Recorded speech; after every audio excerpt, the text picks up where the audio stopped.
Okay, we've got the display under the USB microscope, and you can see that some of the, get that in focus, some of the display positions are there and corroded, some are missing. That's quite a nice one, still got bond wires, looking quite nice. Another one missing, another one missing, another nice one.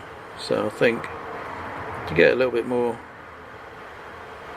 resolution, we'll go on to the higher power microscope. This is the higher power microscope, so we can zoom right in and see the 7-segment layout of one of the better displays. This is a corroded one. There's nothing there really. There's battery corrosion all over it. This is zooming in with a different objective, and you can see the LED sights here. So each of those illuminates when voltage is applied.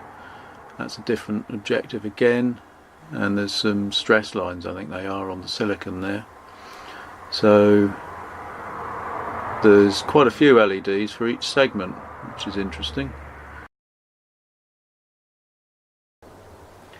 This is the higher power metallurgical microscope, and this is a video this time, so I can move around at high magnification around one of these displays that haven't been corroded. So you can see the bond wires and the LED sights.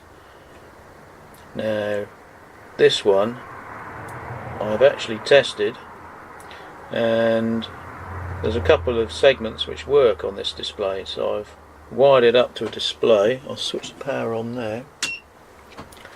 You can see that they've illuminated, everything's functioning. There don't seem to be any sights that aren't working. And you can see how the segment's built up.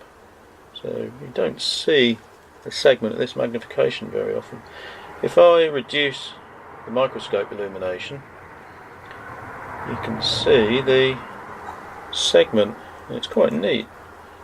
I don't think, when you look at it just normally in a calculator, just with your eyes, I don't think you see that it's made up of separate segments.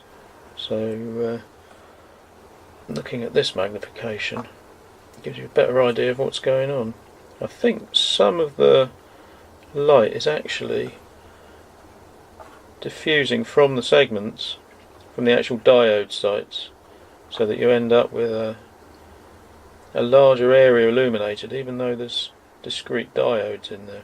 There must be some form of metal or something which cuts them off and gives it that sort of petalled, rounded effect. We're on the higher power microscope now, and as you can see it's the Ifc chip. So I think this is something to do with the display. So we can have a wander around and scan through. My decapping method involves heat, so there's quite a lot of dirt left on the chip. It's quite colourful though, the greens and purples. Doesn't seem to be damaged too much. There's a chip there. You can see the bond wire positions. So I think it's a fairly old technology, so stand a fairly good chance of reverse engineering it, I should think. Just need some time to do that. You can see some test patterns there, and very helpfully in the middle of the chip they've actually put the chip number. You can see it is the Ifc2. All sorts of different features there. So I'll have a look at this in more detail later on. It'll probably go on my list of things to do later. So I think we'll have a look at the Ifc One Chip, and see if that's as interesting. It looks fairly similar. This is the Ifc One Chip. No identification on here, which is a bit of a shame, but very similar sort of technology. Let's get that in focus. The focus is harder on this one because the die seems to be at a bit of an angle, but yeah, quite a lot of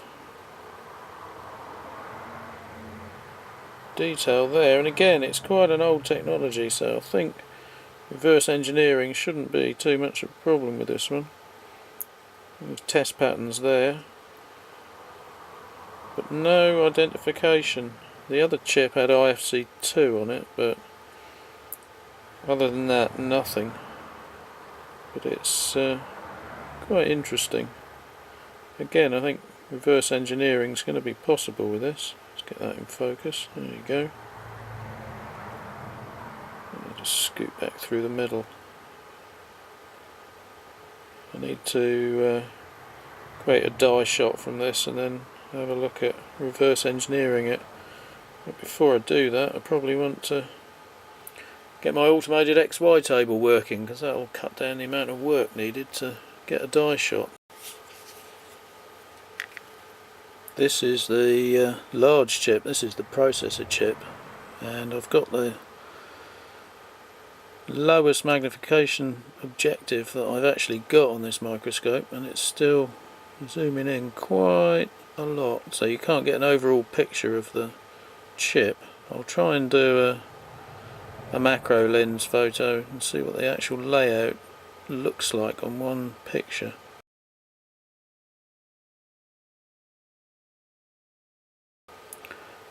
But again, this is quite old technology, so I think we do stand a chance of getting some interesting information out of this one.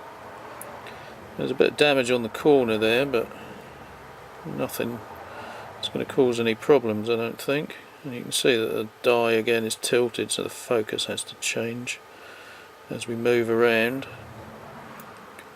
And down there we do have identification, so we've got a 97646 or 7.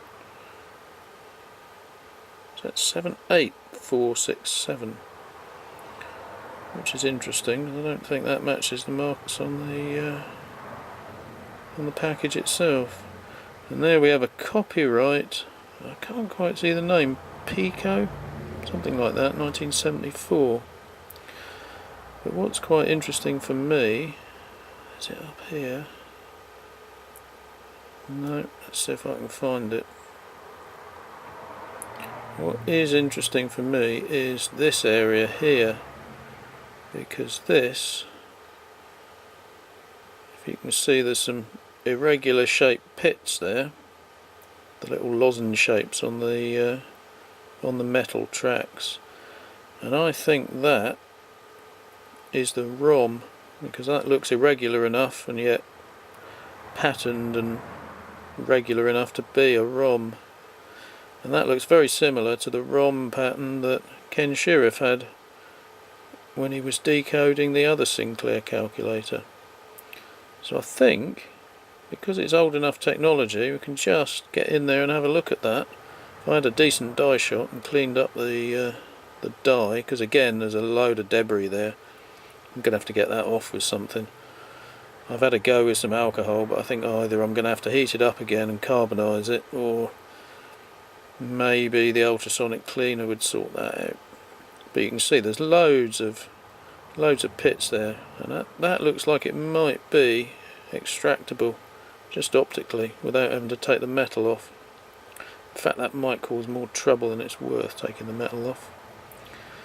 So that is very interesting, because I've got an FX602P die, but unfortunately I'm going to have to go down through layers in order to get any form of ROM information out of that chip, because it's later technology. That's from the sort of mid 80s, early 80s, and this is early 70s, so that's a decade later.